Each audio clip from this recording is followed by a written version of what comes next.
Hello and welcome. I'm your host, Elizibar. Are you ready for some, good old action-y sci-fi with cool stuff happening? Aliens, spaceships, gun battles? Yeah, I knew you would be.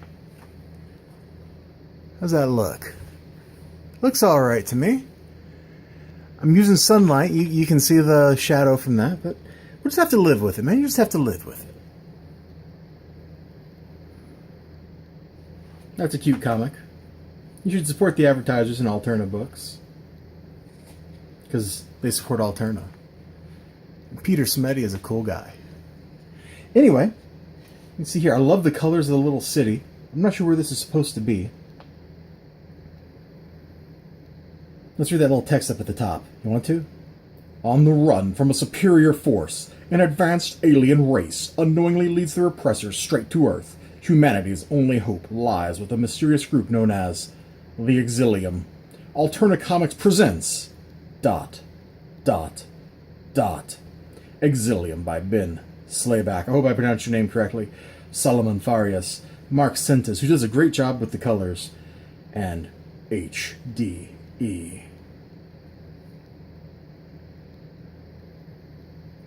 The exception artwork used for review purposes, no purposes, publication may be reproduced by any means without the permission, blah, blah, blah. Okay, great.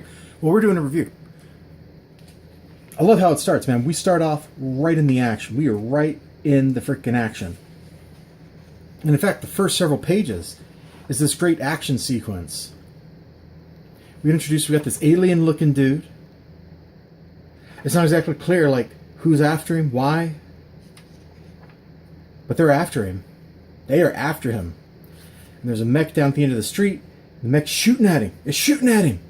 Oh, but it wasn't. It wasn't. The mech was shooting at this drone thing that was chasing him down. Oh, the drone fires back.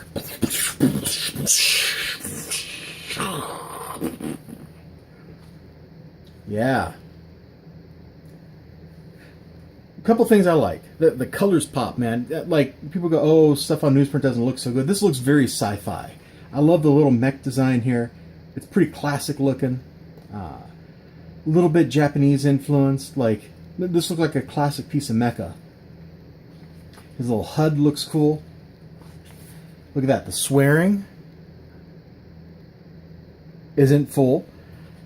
And then there's this kind of stuff happens in a couple places where it's just like there's discussion or mumbling, and it doesn't really matter what they're saying as long as you know they're doing it. So the mech's getting beat apart, and then got a sniper or something with a big gun. With a really big gun. Alright. So then the crew comes out of the crashed ship. They gun them down. The aliens here appear to just... their hands appear to look like that. And so after the mission, they collect, whatever they can, and then they go. They return to base. Once they're at base, we get introduced to the various characters. Oh, we also get some backstory. I should show that right here. That's not actually the page I wanted. I guess I wanted the previous one? Yeah.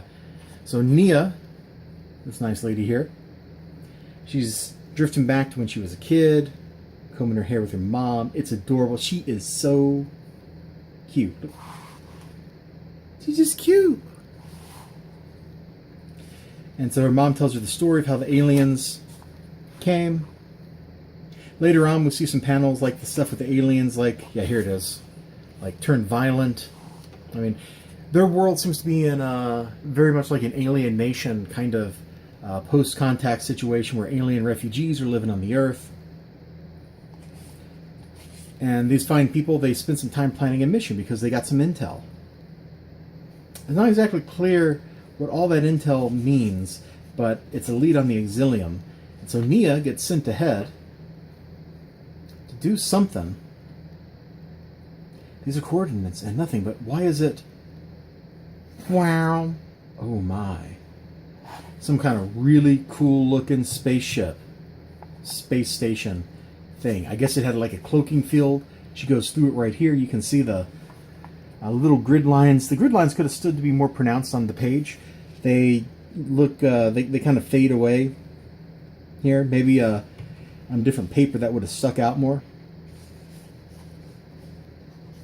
This is pretty good because they reference a couple movies on this page, which pop culture references, if they're recent, don't tend to stand up. But if they're the pop culture reference to something from 20 years ago, I think they tend to stand up.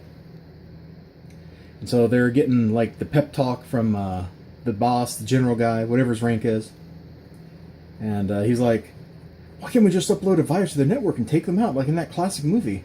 And his buddy Taru, who he calls True, laughs. I don't know what's more hilarious. That laughable plot, or that you consider it a classic. Says the one who's watched Spaceballs how many times again? Like 100? No, actually, only 12.5 times. So there's some good banter back and forth. You know, they're friends. They mock each other in that way that friends mock each other. Like, there's a good relationship going on there. You should support their advertisers. And, I'm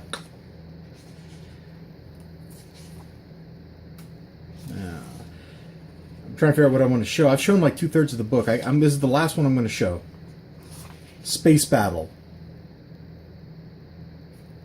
So they're like luring the alien fleet to battle with them, and then they reveal that their cargo ship is actually a carrier, and lots of ships emerge, and they go out to do battle. And they're all like expecting her to do something. It started, and they think I'm out there. Oh yeah, you better come through, Nia. It all rests on you. And we're done. I'm not going to show you the rest of the pages. Are these any good? Like, I've got cardboard. Hold on. I know this is unrelated to the review, but you know, I've got like the standard cardboard boxes. I forget which brand these were. Most of mine are BCW boxes, but I just bought that one last week. I love that Alterna has this list. That's in fact how I learned like that there was a comic book store here in Madison that carried this stuff, as I looked at this list. Peter Smet, if you're watching that, your list is awesome, sir. Zambia? Really? Wow. What? That's like some crazy international reach. Alright, so I've rambled. I like the art. It's pleasant. The coloring is great on newsprint. Some of this stuff is really vibrant looking. Like, look at this city. This is gorgeous. That looks like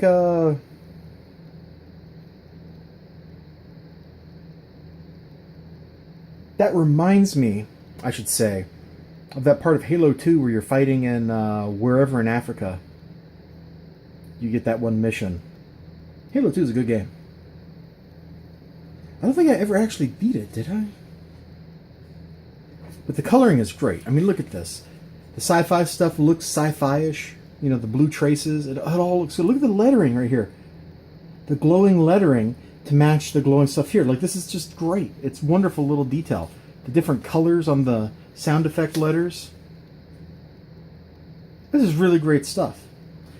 This is maybe not like a AAA book, but this is like a AA book. You know, this is like, you could publish this with DC as is on DC, you know, nicer stock than newsprint, and charge $4 for it, and people wouldn't bat an eye. $1.50 is a steal.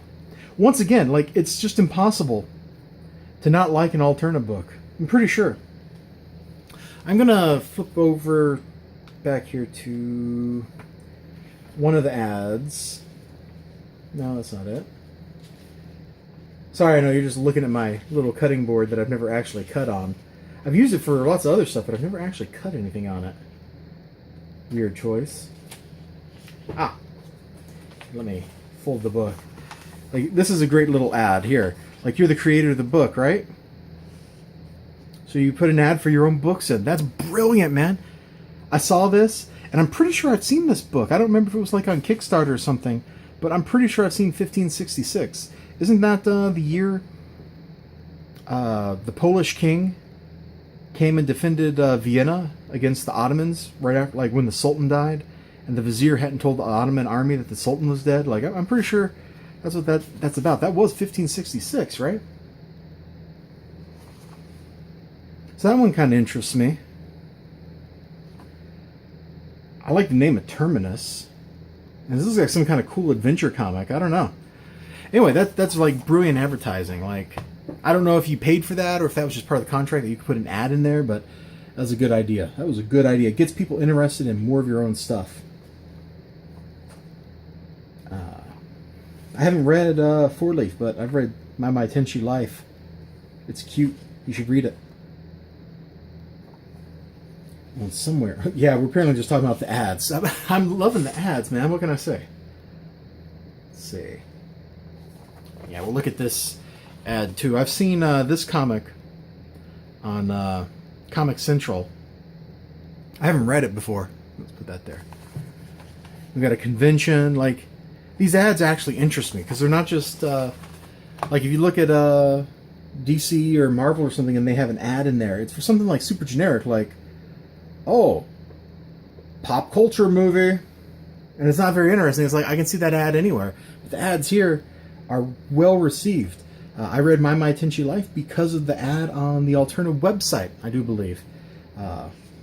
And I've looked at some of the other ads here. I haven't gone out of my way to buy anything from any of these ads, but like if there's a website or something, these ads make me go check it out. So got that going for it. That's unrelated to the book. The book's a great deal. $1.50. This is an awesome story. It's fun. The art's good. The lettering I really liked. And I love the little corner art. I'm not going to lie. I love this corner art, man. It's awesome. It's rated T for teen, probably because it's violent. But, I would have no problems giving this to, like, my nephew. Well, shoot, my nephew's like a teen now. Holy moly, he's getting old.